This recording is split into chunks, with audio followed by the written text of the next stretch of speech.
Hello and welcome to the Dungeon Masters Guildhouse. This is a weekly podcast where I, your host, Matthew Whitby, sit down with people all across the tabletop and RPG space. And this week, I'm overjoyed to be joined by Steve Fidler. Hello. Hey. Yeah. I was going to say, I with my introduction, I'm starting to realize I think I'm trying to now get it in one breath, which I don't know is going to be. I think there's going to be one part where I'm going to start the podcast like red-faced, where I've tried to. Just a second. But no, again, how are we doing this week? Great, perfect. Yeah, just got off a long 12-day work week, so nice and relaxed now, finally. So good to go. I was going to say, I do like the framing that you've got. Is it the Chantarin dragon? Yeah, the Charlatan dragon. Whiz kids. That is a beaut. That is like a chunky model and a half. Yeah, I like it. It's good for hammering down nails and various other things. Yeah. I was like, yeah, or any sort of characters who have chosen wrongly, you just kind of place it down over their model, and that kind of solves the rest. But no, again, so what? Again, I'm kind of fascinated about where we're going to go with this one, because you are a looking at your catalog and everything you've kind of done, a man of many talents. Yes. But I guess kind of for the people listening, what are just some of the things that they might kind of know you for? So I started off doing 5th edition stuff, doing classes, subclasses, that type of thing. So pretty well known for the Warden class, which was released originally about 5 years ago and has had a couple iterations since. The Prism class, the Variant Fighter, which takes the maneuvers from the Battle Master, makes them a core feature of the fighter. And then more recently, the Amarune's Almanac line, which is lore and player options and all sorts of goodies for Forgotten Realms. And then last year we had a really breakout success with Mythic Encounters, which is the Theros mythic mechanic for every CR21 creature that was published in the major 5th edition monster manuals. Yeah, so I guess, well, you know what, I guess we'll start at the beginning, and particularly kind of with the Warden, and I'm always curious when it comes to like class design, because again, there's 12, 13 classes. 13, yeah. There's 12 or 13 depending on what your view on the artificer is. But what were you trying to do, or what did you felt that weren't covered by those 12 classes that you felt, the Prism or the Warden, or what was kind of the inspiration behind some of these? So the Warden didn't start off as the Warden. It started off as the Sourcebound, which was a terrible name for a class that was very specific to my campaign setting at the time, which didn't make sense for Rangers to exist. So I had this extra room for a martial nature class, and started building the Warden, and then I started posting it onto Reddit and got a whole bunch of feedback, good and bad, and worked with a couple of people on refining it, and then eventually it became the Nature Warden, and then just shortened to the Warden because it's a name people are familiar with in 4th edition, although it's not very much like the 4th edition Warden at all. Sorry. No, I was going to say, it's funny that you mentioned that. So literally, as of last week, I was speaking to Benjamin Huffman, who, again, kind of with their pugilist class, kind of had a similar origin story as like stemming from Reddit. I don't know if that's an appropriate thing. I guess, because 5 years ago, I guess that's pretty much prior to DMsGuild as a whole. Yep, just before. So I guess how did you find kind of navigating Reddit as I guess a source of constructive feedback? Well, back then it's r/Unearthed Arcana. Back then it was a smaller subreddit. It was about 4,000 or 5,000 people subscribed to it. So you were getting feedback from the same people. They were familiar with your work. They were familiar with the last thing you talked about. They knew kind of what your goals were. So the feedback was very personalized and very effective. Now there's like, I don't know, God, it was like 40, 80,000 people, and it's just people screaming into the void. And the feedback's not as productive as it used to be, and feel it's just outgrown its usefulness for feedback. It's a great place to showcase your work if it's free. But I like that caveat of just if it's free, because they don't like the idea of a price tag on anything. No, they don't. So interesting. So going back to the one, then, the fact that it was like an origin story from essentially your homebrew. Is it similar story for kind of the Prism, or? No. The Prism was originally a class where someone had said, what would it be like to have a class that casts cantrips as their main class feature? And then I started working on that, and it didn't work. But I really liked the idea that I was coming out with the Prism and light and color and magic, and decided to rebuild it on the Rogue framework, and make essentially another expert class. And I feel like I captured it pretty good, but it's kind of got a bit of Star Wars-y vibes, because there's this concept of like your inner light and then the light around you, which is like the Force and then the cosmic force. And then it's got a bit of sorcerer, a bit of bard, a bit of rogue, all kind of mixed in together. I'm particularly proud of the Prism because there's no Prism in any other edition of D&D. Yeah. I don't even know if there's any other tabletop RPGs with quite this mechanic. And I feel like it just came out very clean at the end. It's very, very usable, very good, and the theme is strong, which I think is the hardest part for class design, is having an extremely strong theme with good mechanics to back it up.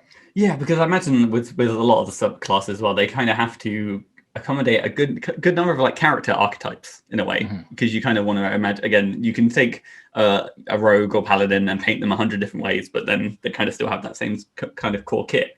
I'm curious then, kind of like mechanically, what is kind of like that, I guess, the highlight of the Prism? Like, what's kind of the bulk of their kit, I suppose? Well, the Prism's interesting because it uses influence, which is essentially sneak attack in terms of the way it scales. And it uses it based on a ranged attack. But what's interesting is there's no weapon involved. And you can break that attack down into 2 attacks and split up how much of your sneak attack dice, influence dice, you're using on each target. And you can also sacrifice those dice to influence your target, which provides a buff/debuff.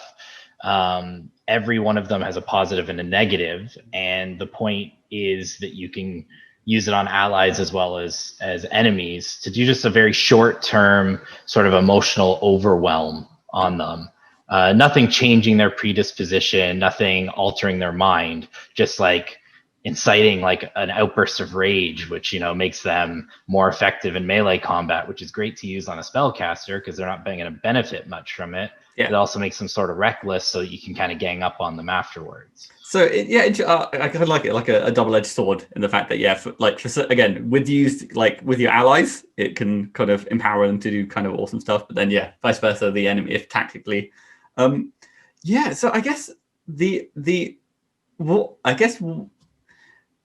I've designed a few subclasses. I kind of get the gist because they're kind of formulaic. Like in the case of like once you kind of realize that paladins have auras at X level or what have you. How is it for creating subclasses for classes you create from scratch? So I try to build the formula. So when I build the class, you pick. Generally, I pick: is it going to be martial? Is it going to be a full caster, a half caster, or something else? Which tends to guide a lot of the decisions on where levels go, what abilities you gain at what levels, where the rough power increases are. And then once you have that, you kind of slot in where your subclass levels go. And then like the Prism, for example, the first feature is always a unique way for the Prism subclass to manifest light. So the armament gets to make a blade of light. The halo gets to make a ring of light around him or her and another target. And then the void makes like a globe of darkness that just sucks in all the light around them. And then the Warden was a little bit more basic because it's a first level subclass. So it kind of defines whether you're going to be using weapons and armor, or if you're going to be using your fists and magic, or if you're just going to be like an insane spellcaster. That's actually a curious thing as well, because I guess you never think about like there is differing kind of like stages in which a subclass is introduced. I think it is in the 1 to 3 range. There's not. It's always the 1 to 3 range, yeah. I'm curious to see if you could get away with pushing that a little bit more and just have a class that is like I don't know, like a 5th level choose your subclass, or even like a 10th level. I I've seen an idea with that with a Ranger variant once, where you got something at first level, it was really minor, and then at 5th level it was like extra attack or extra beast attack or extra spell, so it was kind of more like a 5th level subclass. Yeah, it's kind of interesting. Again, it feels like Ranger is probably the one that kind of gets all those kind of middling tools.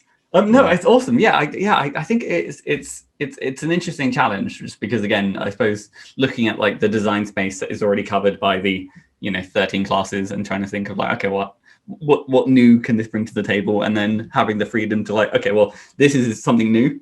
And now with those subclasses, you can kind of explore the full kind of breadth of kind of what's going on there. Yeah. So how do you go from classes then to the Amarune's Almanac then? Like, because I'm just curious about that journey. So I love Forgotten Realms, and I had this idea for environmental spells. So Amarune's Almanac has 10 or more spells in every volume that have an extra component. So there's verbal, somatic, material, and then they have environment based on the biome of the book that they're in. So your forest spells have the environment forest. They require you to be in or around a forest to cast the spell, which gives it a little bit more budget for effects, but also lets them be super flavorful. Like Grasping Trees in Amarune's Almanac Forest was like the first one I did that I was very happy with the result. And it's essentially all the trees in the area around you within 60 feet just start hitting stuff with their limbs and grabbing things, which you can't do, and you can't cast that in a desert because there's no trees around, right? Yeah. You have to completely reflavor the spell for every environment you're in. So we designed, I built up that, and then I'm like, well, okay, now I need to have some way to justify it. I'm not just going to do a whole bunch of environmental spells. So, it's like, I love the Forgotten Realms, and I like 2nd edition, the way that the books look at all the various regions and what have you. And I'm like, we'll do that. And then you just kind of built more and more content. Like, well, if we're going to do these new spells, maybe we should take a look at the Land Druid and fix that up, because not everybody's happy with the way that the Land Druid is written. And then, now we need new beast forms. So we're going to do a whole bunch of beasts. Oh, well, we definitely need mounts too, because mounts are awesome. Yeah. Oh, okay, well, now we need magic items because it's Forgotten Realms and it's lore. Oh, okay, now we need somebody to write some stories about these places. And it just built up and built up and built up. Yeah, as I say, it sounds like the classic case of like, oh, we should just add this little one thing, and then before you know, you've got like, oh yeah, this started as just like forest spells, and now we're here with like the whole. So I guess it was kind of curious because, again, what is it? It's like I guess 12. Like how many books are there in the? Because for each book 8, and then you also had like a sort of complimentary adventure. Yeah. Which again, for full disclosure, I don't know. I did write one of them, but I guess at what point did you kind of realize that the almanacs had kind of increased in scope to this point where being like not just a sort of collection of spells anymore, but it's now a sort of like you're like a project manager on like a multi-product series. I realized it once I started bringing other people on, because generally, like, I couldn't do all that work by myself. Like the team that we had on Amarune's Almanac is fantastic and changed a little bit throughout. But as soon as I realized I had more than like one person I was working with, and I'm like, okay, now someone's got to be in charge of the decisions, and that would be me because it was my idea. And and then I'm like, well, I might as well bring on more people then to offload the work on me, make it even easier for everybody, and it let us grow the scope. So, and I guess as well, so how did you kind of define what kind of, I guess, environments you wanted to select? Was it kind of like natural, like to kind of? We mirrored the Land Druid because we kind of felt that Wizards of the Coast did the work for us in deciding what they wanted the trains to be, except for they added hill in Xanathar's Guide, which I still don't know really what the difference between a hill and the area between grassland and mountains is, but yeah, I suppose it's that awkward middle ground of like it's not quite mountainous, but it's not quite yeah. Yeah, so they added like Hill, and we talked about were we going to do a 9th version with Hill, or were we going to do a 10th one with underwater or like deep sea, because we do the coast but we don't do like deep ocean. Yeah. And then are we going to go to the plains? No. Okay, let's just stop here. Yeah, I must admit, I think you kind of it's a rare number of like adventures that kind of go the underwater sort of aquatic route. So yeah, I think you're probably in safe space, and yeah, I think I'm trying to think of ways you make hills interesting, and I suppose there's hill giants, but then that's the whole identity, is the fact that they're giants that live on hills. So, Hobbit cities, I guess that's about it. Yeah. So I guess as well. So actually going from start to finish across the 8 series, was it quite bittersweet reaching that kind of last edition? I'm not gonna lie. So we really started in August of 2019, and the whole team was together by end of September, and the first book was done writing October and then laid out by the first week of December. From that point on, we had all of 2020 to compete with. So COVID and the state of affairs in the US and all these terrible things that were happening all throughout the world, and it drained everybody in the group. So I have to say that by the time we got to the end of it, we were very relieved to just not have one more book to do. Not because we didn't love doing it, not because we didn't want to do more, but it did just feel nice to just end it, because it was a hard year, it was a lot of work, and it was just nice to just be like, okay, we're done. And maybe we'll come back and revisit more later, maybe. But if DMsGuild ever lets us put it in print. Yeah, like it did feel good just to kind of be done. It wasn't as bittersweet as it might have been on a normal year. I guess another factor as well is, like, I suppose the virtue of doing something multiple times, there is that sort of element of like your mind begins to kind of wander and look at, like, you know, the grass is greener effect of like, I've been doing these sort of, you know, almanacs for so long, maybe I want to do, you know, something a little bit more, I guess, mythic to kind of. Yes. Yeah, so yeah, it was good that we had Mythic Encounters and a couple other things that I did throughout the year, because they just kind of gave me something else to work on to keep Amarune's Almanac fresh. So I guess I kind of crowbarred the segue in there, but to talk a little bit about like Mythic Encounters then. Well, like, was it? I'm curious. If I understand this right, in the Theros, there essentially is this mythic type of, like, sorry. As part of each creature block, there is a sort of like mythic mode. Is it mythic mode, or is it just mythic? Like, what do they call it exactly? Mythic.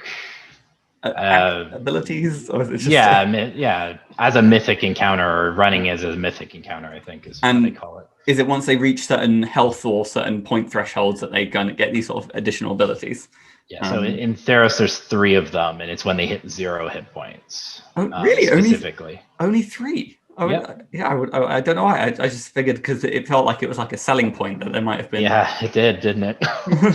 Yeah, so there was the Leviathan, the Spider one, and then I think the other one's Hythonia the Cruel, something like that. So what exactly about, like, was it just a case of like you saw it and you're just like, this has got some legs?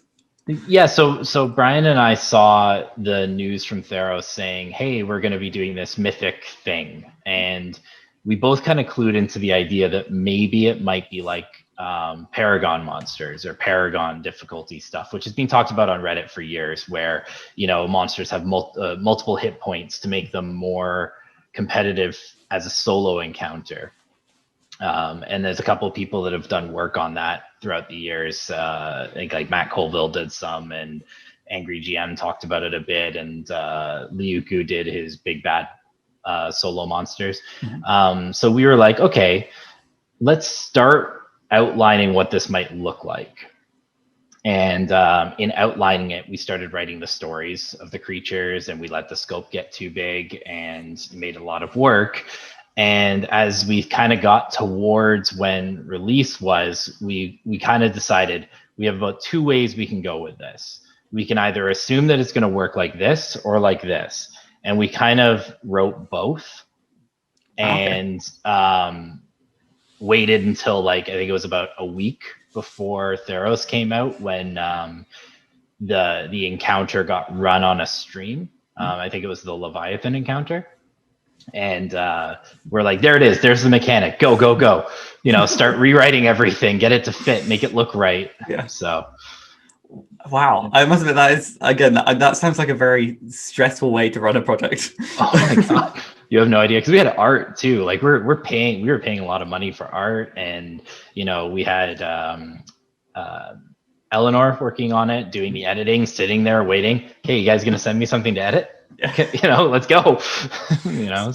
So, but I guess, again, because of this kind of, I guess, intention and stuff, you managed to kind of get Mythic Encounters pretty much as soon as Theros kind of dropped. Same day. Yeah. Which I imagine probably definitely, again, it's, I imagine, it probably was a case of people would kind of hear about these Mythic Encounters, realize that there is only 3, and be like, oh, maybe I want some more. And you've already done every, essentially, 20 plus. Yeah.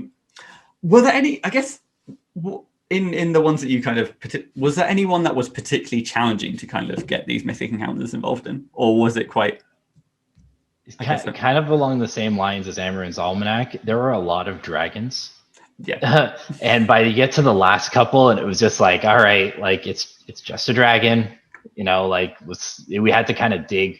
We didn't even originally plan to do Forgotten Realms lore, but we did for a lot of them because we realized that in researching what makes a gold dragon unique, you'd find a unique gold dragon in Forgotten Realms, Palarandusk.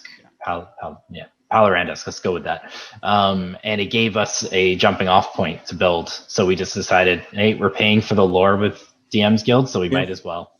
Yeah. I suppose, you know what? Yeah, think about it. There are a lot of, you get like shadow dragons. There's like the undead dragons. There's like especially on our high tier play. Who, I guess, again, the one that jumps to mind immediately. Who handled the Turresque? That was me. That was the first one. Really? Yeah. I mean, you kind of have to. It's like the first one that you kind of think of. Start from CR 30, work your way down. Do you remember what the kind of Mythic Encounter was like for the Turresque? Yeah, so it's where it's the story behind it is it's not a Turresque, it's the progenitor Turresque that was sealed away on the sister planet in Forgotten Realms because the two planets got separated at one point in the history, and it was just buried underground. And after the spell plague and all that stuff happened, it exposed it, and there it is. You're ready to fight this thing that is literally the size of a mountain or a small moon, really, to be honest. And it's the mother Turresque. It's not female or anything like that, but they call it mother because it has eggs all over its back. That's cool. So once you reduce it down to 0 hit points, it actually dies. The mother dies, which is actually unique for the Mythics. Most of the time they just come back and start fighting with new abilities. It dies and starts spawning baby Turresques, which have all the stats of a Turresque, just reduced hit points. And I think maybe the AC was reduced as well.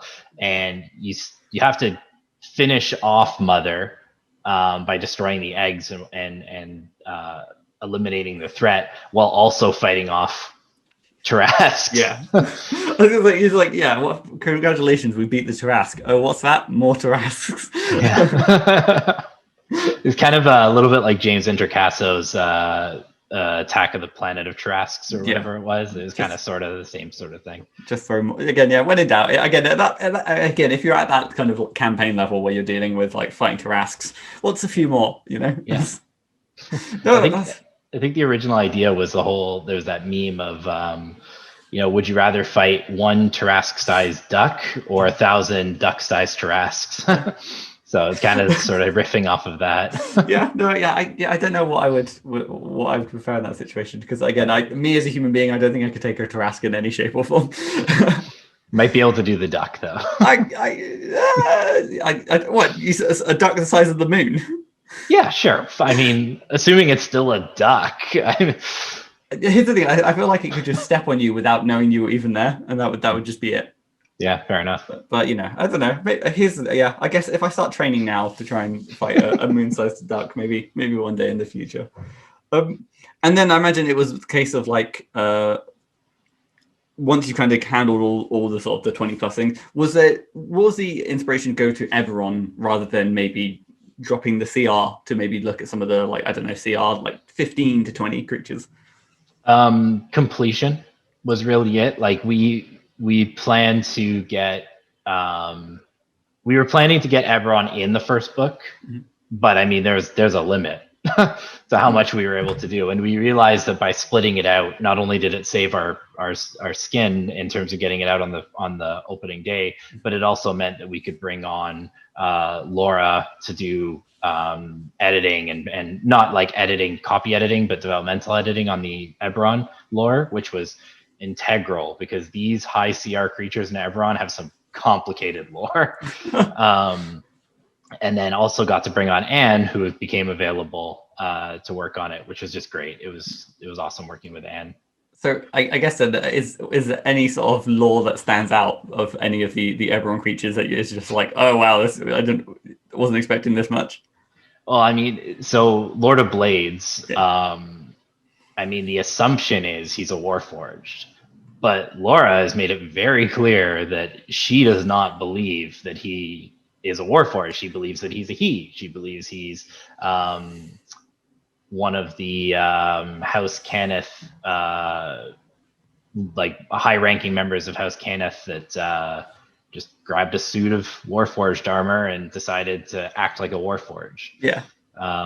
Whether or not that's true, Keith Baker will never tell you. But that's what I like. Another thing of like in the readings of Eberron I've always done, there's a good amount of like things, a lot of like no one knows. It's like I have to say that's frustrating when you're trying to write for it, because it's like, well, what's the answer to this question? Well, there isn't an answer, and it's like, okay, so I'm going to do this. No, that's wrong. Yeah.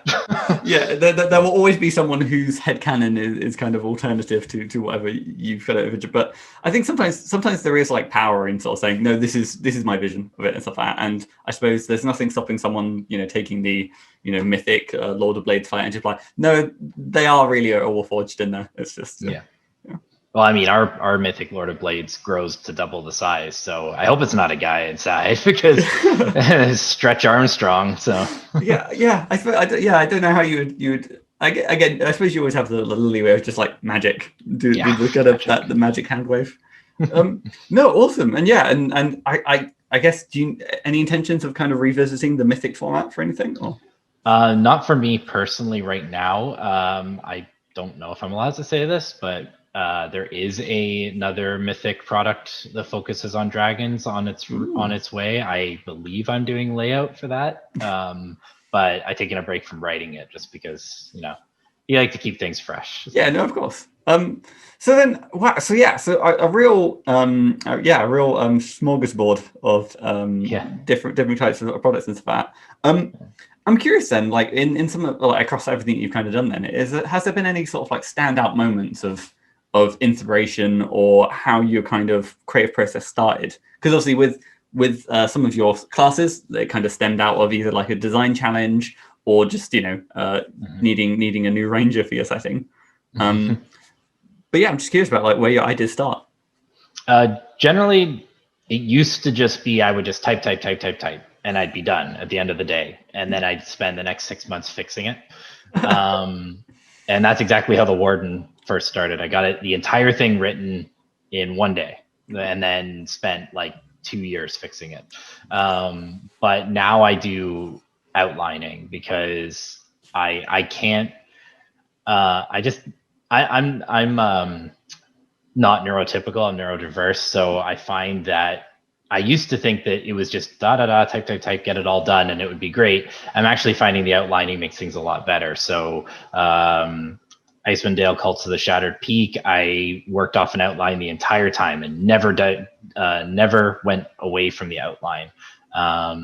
Mythic Encounters, we had a Trello or a spreadsheet with all the creatures, and it was just a matter of checking off those items, getting them done. Yeah. Amarune's Almanac, same thing, 10 beasts, 10 spells, 20 flora, 10 items. We didn't keep to that every time. Like Underdark has 22 creatures. But it was just, the outline gives you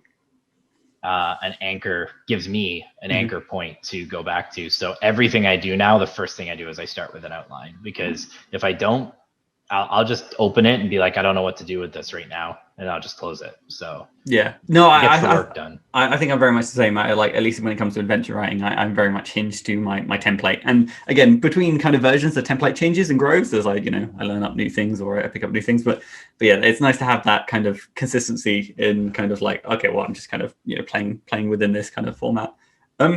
You touched on an interesting point there, at least when it comes to the Warden, of like obviously writing out in like a day and then having months of kind of balancing. How did you kind of work through your balance? Was it mainly based on like the feedback you got from Reddit, or yeah, I'm just curious about. Sorry. So the first couple passes, it was a lot of feedback from Reddit and a lot of you're not doing this right. But what I made sure not to do was take what they said, because a lot of the time people on Reddit don't give you an alternative. They just tell you what they don't like. Yeah.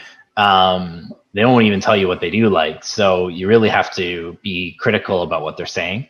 But I got a lot of help from Liuku and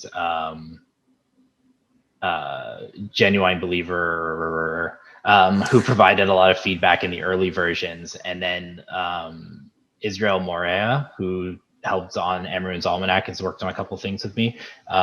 He's an amazing class designer, not a DMsGuild publisher at the moment, but does a lot of class design. He and I worked through a lot of things, like the Warden used to have War Magic, the Eldritch Knight feature, and that was like a hinge of how it was balanced.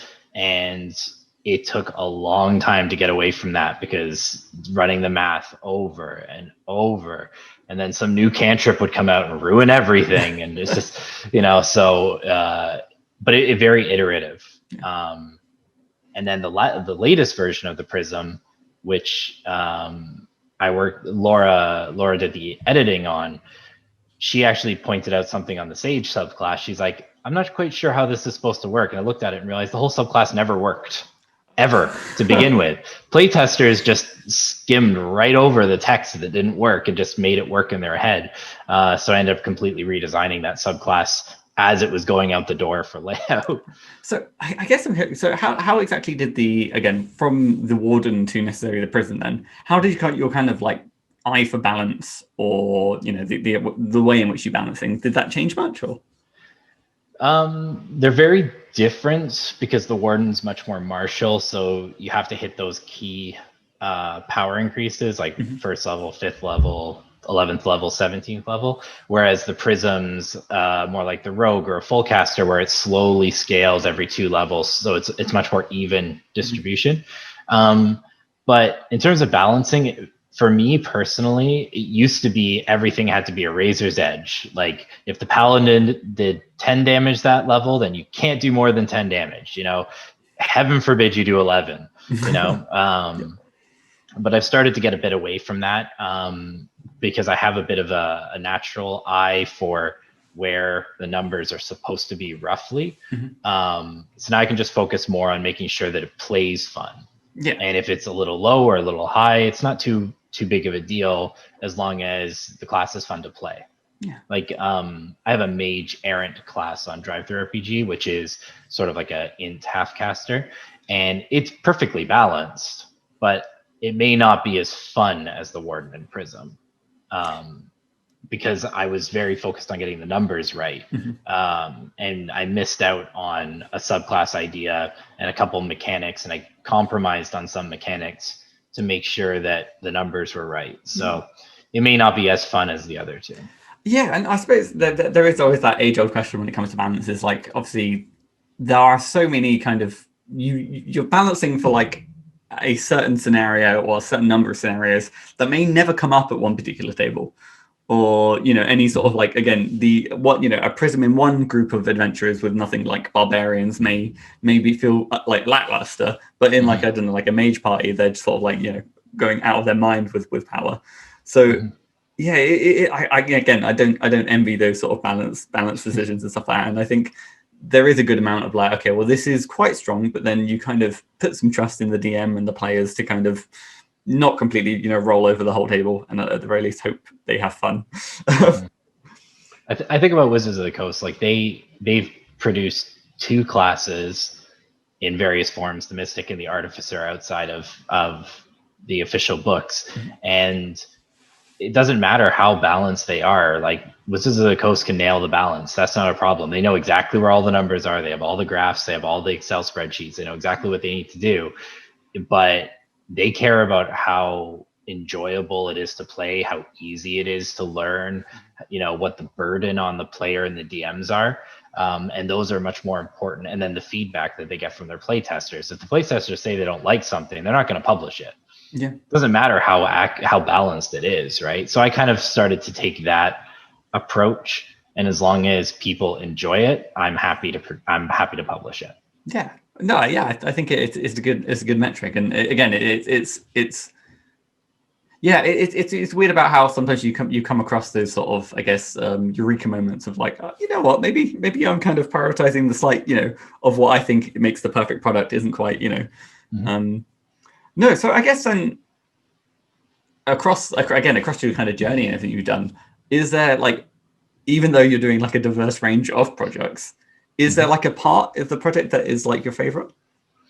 I like to start. I like to plan. I like to map the ideas, and then I like to release it. And those two are the very There's no. And I like doing layout. I've had people do layout work for me in the past. I've done layout work myself. Yeah. I've started doing layout work for other people. It's a large part of what I do right now. So I do enjoy doing layout as well, especially when the art's nice, because it's just enjoyable to work with. But yeah, I mean, planning and publishing, everything in the middle, I enjoy writing, and I enjoy showing people what I'm working on. But my favorite thing is to show them the finished product. Yeah. So you actually touched on an interesting point. You talked about obviously doing layout. How did you like dip your toes in the layout game? Which actually now I don't know why I called it that, but yeah.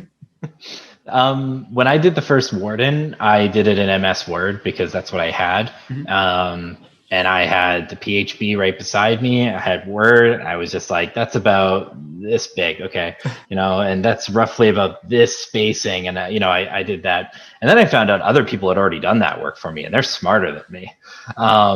So I started to use Home Brewery, GM Binder, eventually moved into using InDesign with Nate's templates, and learned InDesign through a combination of Nate, Laura, Sean Vestera, and a couple other people who taught me how to use it. And now it's my favorite thing to do. Like, I like it because it lets me be artistic in a technical way, because I'm not a great artist in terms of drawing. I can color pretty well, but I can't draw very well. But layout's very technical, but still artistic, and that I really enjoy.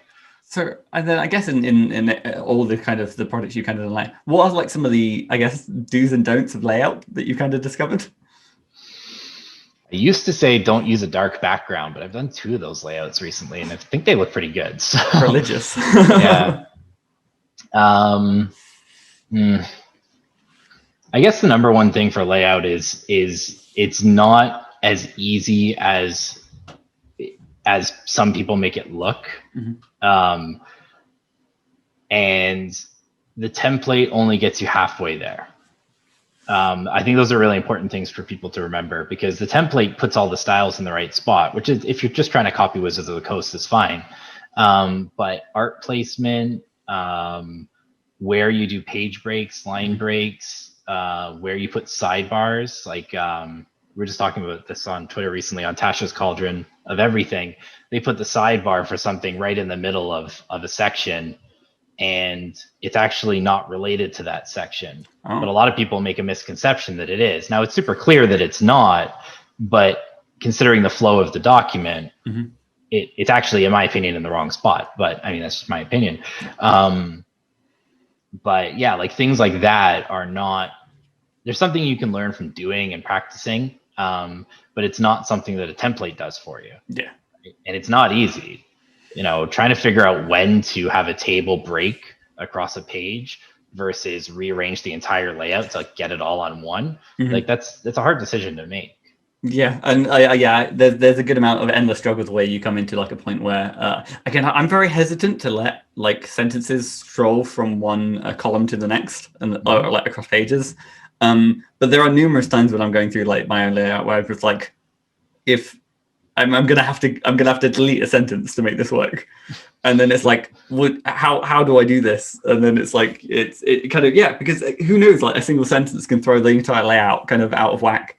Yeah, which is fine if you're writing it, but if you're doing the work if you're doing the layout work for someone else, you don't always have the opportunity to do that. A lot of the people I work with are okay with making small changes and adjustments to fit layout, but I've worked with people that are like, this is the text, and if you change even a single word, even if it's wrong, even if it's full of typos, if you change even a single word, you'll never get another job with me again. And it's like, okay. Jeez, okay. Let me just get out the jeez. I don't envy you being in that position of like the layout artist for the holy scripture that is someone's product. Yeah, which, you know, I get it as a writer as well. It's like, I don't want you to change my work either, but do you have a good enough reason? Again, and it's tough as well, especially with like, you know, certain pieces of art, because again, again, you have the kind of intended art of like, okay, well, this is this is like an item, and it's like, okay, well, here's a description of the item. I would like the image next to the item, but then it's like, okay, well, this is going to be a weird format, or like it doesn't quite fit in the corner nicely. Again, it's kind of like a static floating image. I feel like layout is it's like a duel with software 9 times out of 10, and that's why it's layout warriors, not necessarily drones. Then I guess on the other end of the spectrum, so this can be about layout or this could be about anything. Is there like a least favorite part of the project? It's kind of both. It's art sourcing on a budget. I'm a bit of an art snob. I like good art. And it's sometimes if I'm doing layout for someone else and they say, you know, we don't have a budget for art. So if you have, like, we can use some Adobe stock and you can find some good stuff there, or it's like, you know, Pixabay and other CC0 stuff. And it's just like, I'd almost rather do less art and more text, or spend my time doing a beautiful layout so that you don't need as much art,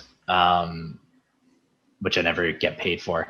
Like art sourcing on a budget is pretty tough. I like to, when I have a good budget and I'm doing the art directing, and, you know, I can talk to all the artists that I like, and the product's always better in the end. Like Mythic Encounters had a lot of good art in it. Not, you know, I think we had 6 or 7 custom pieces of art across 100 and some odd pages, which doesn't sound like a lot, but that art like defined a lot of the book. And Mythic Eberron had even more custom art licensed and commissioned. But it really made the book pop. As a result, I guess as being in the kind of position of being both the commissioner and the kind of layout artist of it, is your approach, do you kind of like do you go through the layout process first and then kind of designate the empty spaces for art, or does your kind of process kind of vary of like depending on kind of what you get? It depends on the project. If I'm just doing the layout and art sourcing and art directing, usually the text is given to me before I get to that point. So I'm kind of stuck in some cases. So what I'll generally do is do the layout, leave my blanks, find the stuff that fits, adjust if I need to. If I'm doing like Mythic Eberron, I knew that every creature pretty much was going to get a full size piece of art, like a full page piece of art. So I kind of knew right off the bat what I was working with, so I could kind of work right at the start. I would love to know exactly how professionals do it, because I've heard different things, like, you know, if you're commissioning a writer to write a 1-page piece of work, you know, you've already dedicated a quarter of that page to art, so you got to reduce their word count, and if they go over, you know, it's a whole thing. I'd love to see that in action, because I'd be interested to see how that would alter the way I do it. Yeah, it's always interesting to kind of be a fly on the wall for some of these kind of conversations, because it's the same case of like, is it a case of like, is the artist approach first? Is the writing? Because in some cases, I feel like it's not until I have the words that I can kind of know what I want in art. But I imagine in some of these things, it's a case of like, well, this has kind of been planned out a good chunk in advance and everything. No, interesting. And yeah, and so yeah, I suppose, are there any other kind of standout parts that aren't necessarily your favorite part of the project, or is it mostly just? I mean, if I'm project managing, it's not my favorite thing to have to rope people around to do the work. I've been blessed with great people that I work with on the things that I project managed, big or small groups. But I mean, again, 2020 was a bad year, and Amarune's Almanac was more people than I'd ever worked with as a project manager before, and there was a bit of hurting involved, but everyone was really good about it and very communicative and open. So, you know, it does suck though when you get to the deadline day and it's like you haven't submitted. You know, if you need to do 10 things, you've only submitted 4 or 5 of them. I got to get someone else to fill in for you because we got to publish. So I guess over the course of, again, I imagine a good amount of Amarune's Almanac was kind of learning the how to kind of project manage you going. Is there any like project management tips or things that you kind of picked up that? Yeah, I did a stream just recently with Jeff Stevens, and I didn't actually get a chance to go too into detail about the tips and stuff for project management, but one of them is have an agreement or a contract. It doesn't have to be a formal legal document. I'm just talking like make sure everybody knows what their responsibilities are. Because nothing hurts more than getting halfway through it and having to change everything. And if you can make it very clear what the royalties are right off the bat. Amarune's Almanac was neat because we did it. All the royalties are all piecemeal. It's like an item's worth this much, a beast is worth this much. So it was super easy to calculate it all. It might be a little bit more different and a little bit more difficult in a batch of adventures or a more mixed bag. And then the other thing is just try to keep everybody engaged. Even if it's just like a weekly email. Like I've worked with Joe Rasso on 2 projects, and he's a great project manager. And he sends an email almost every week, just telling everybody, hey, this is where we're at right now. This is what I expect of you. This is where I've come up short on my responsibilities, which I think is really cool. And I took that into Amarune's Almanac as well, where I would tell people where I screwed up. And it's like, hey, you know, it's 2 weeks to going to layout, and I forgot to send anything to the editor. You know, oops, sorry, you know. But at least, you know, if you own up to your mistakes, the other people will be willing to own up to their mistakes more timely, and you can just resolve everything a lot faster. Yeah, it sounds like a kind of a strong foundation of like transparency in almost everything, really. Yeah, I've had like one or two projects where I've joined thinking to just be kind of a writer, and there's been 1 or 2 more responsibilities than I was kind of expecting going in. Which again, you navigate, you make do, but it was like, oh, okay, I guess I'm doing this now as well.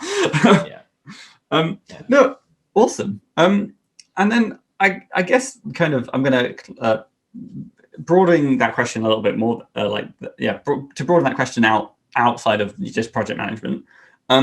Is there something that like a lesson that you kind of wish you learned like a little bit sooner across the course of things?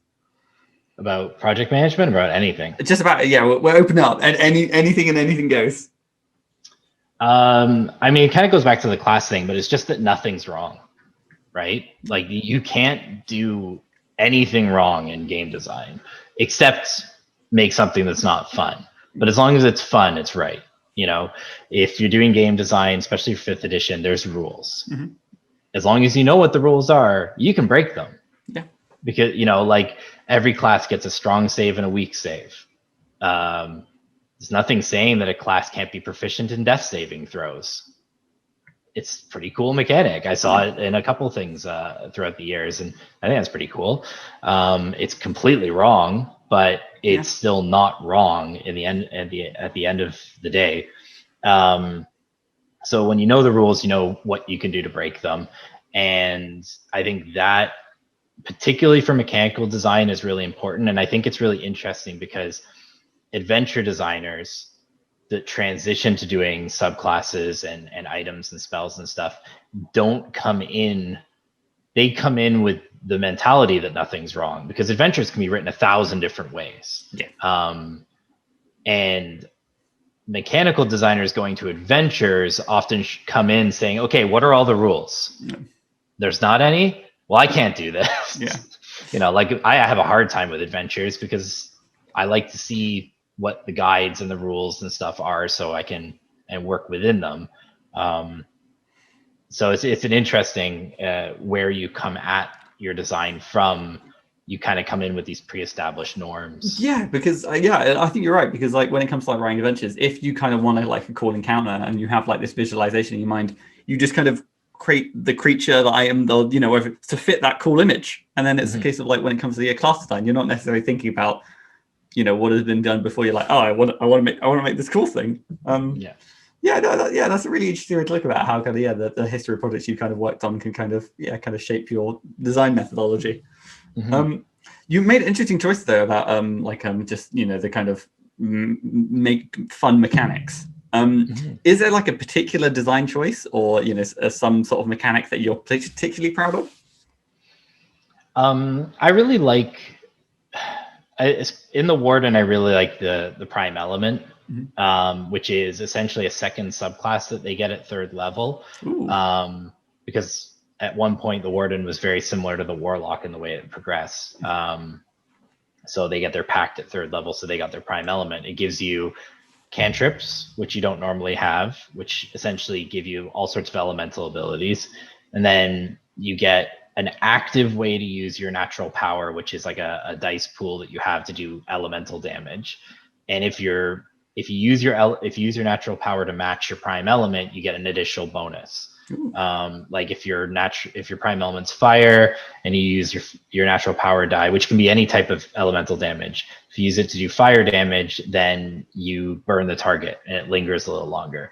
And then it also gives them a reactive way to use their natural power die. Somebody attacks you, you can burn the power die to increase your AC and burn the target.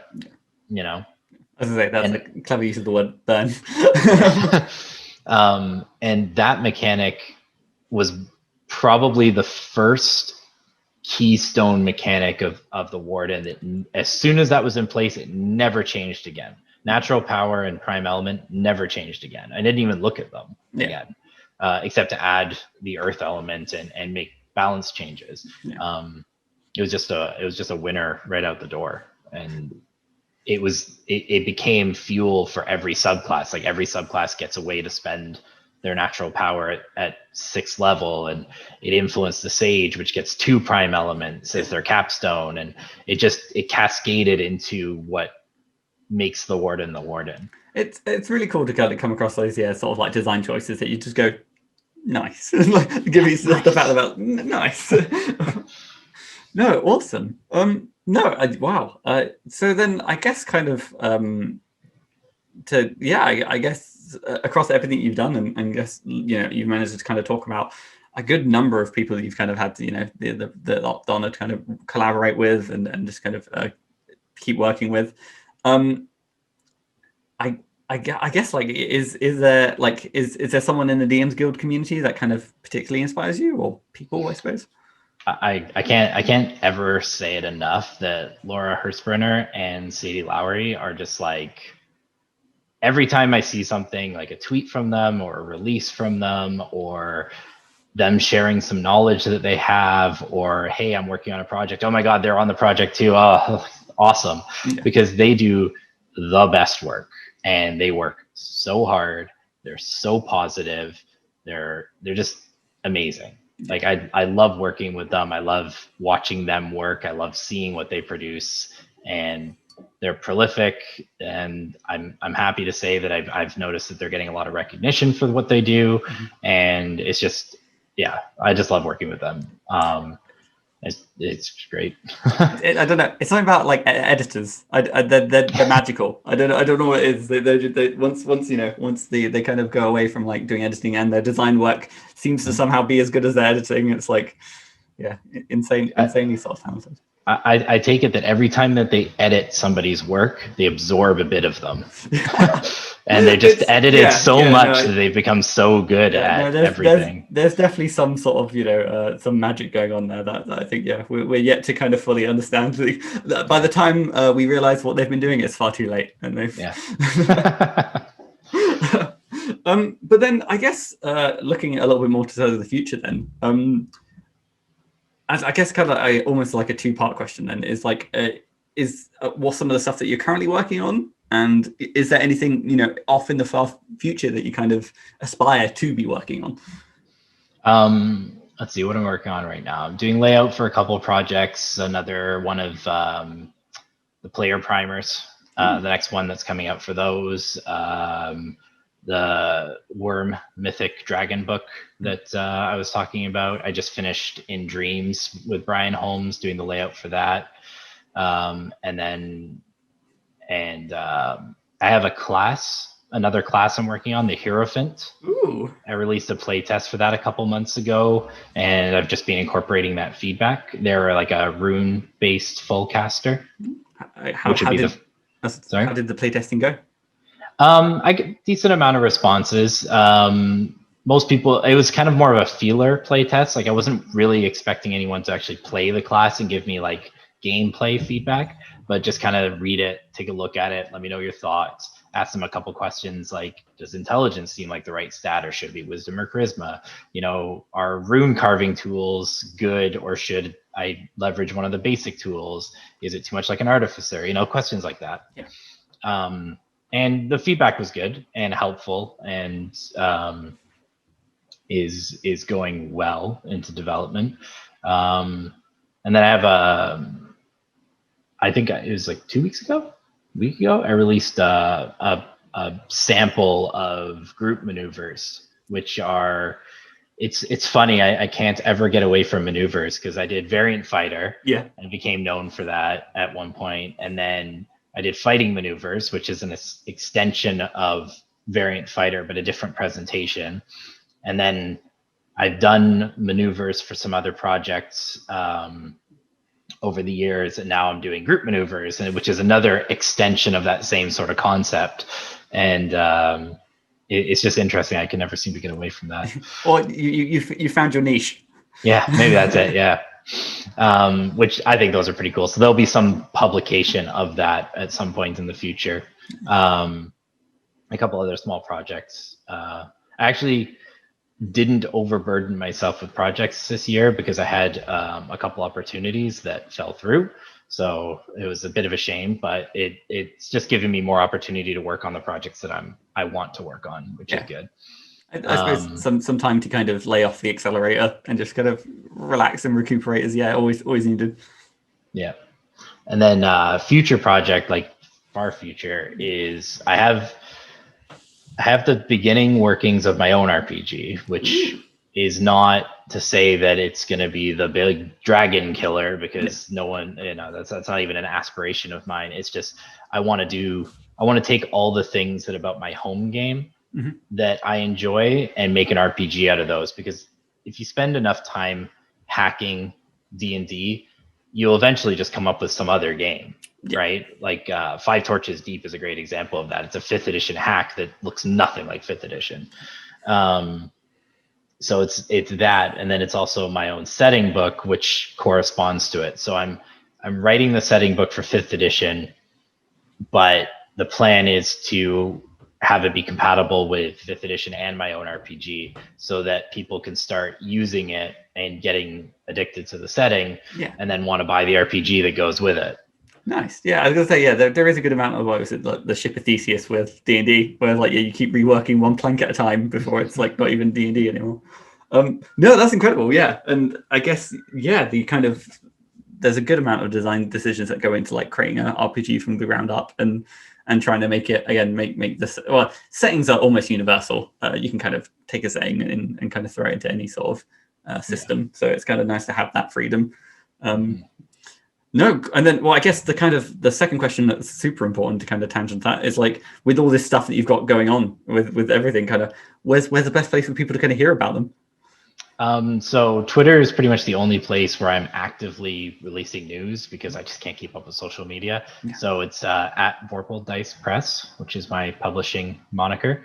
And then vorpaldicepress.com is my website, which right now is just a card portfolio of everything I've worked on, but will soon, fingers crossed, be a fully functional website, which will act as a pseudo storefront and also contain development blogs, some occasional reviews, some other people's products will get featured there, and it'll just be kind of a repository for the stuff that I'm working on and the stuff that I'm excited about. Yeah, it's nice to kind of branch out and kind of consolidate everything in like a one single place. No, awesome. Wow. Yeah, I mean, looking at the time, Steve, we've managed to kind of natter away an hour with relative ease. Thank you so much for coming on and having this chat. Of course, I appreciate it. Yeah, no, it's been a delight. Just before ending, I hope you don't mind. I have some things that I need to plug via obligation. No, because right now, I don't know what it is about March, but March is a very busy month for Kickstarters. I think at the moment of recording and as of sending this out, I have 2 Kickstarters on the go. There is Diesel, which is a sort of a dice pool D6 system, which is super sort of crunchy, pick up and play for a bunch of, I guess, part human, part diesel machines in a Western setting. Again, I am underselling how awesome it is. It is very cool. I highly suggest checking out the Kickstarter. And more recently, the Cities of Myth Atlantis has now kickstarted as well, which is a kind of continuation of the Cities of Myth series, shockingly based in Atlantis. So you can find all the sort of the adventure hooks, the adventures, the kind of items, and there's a whole Layfinder subclass. There's so much good stuff. Again, it would be another podcast in itself to kind of talk about them both, but yeah, there'll be links to both in the description if you have some time to check them out. Otherwise, I've been Matthew Whitby. You can find me at Whitby Writes, where I do stuff and things. I'm going to end it there. Otherwise, I'll be nattering away for even longer. But Steve, my very last question to kind of round things off then is, how do we end a podcast? So I might blow your special effects budget, but in a puff of smoke.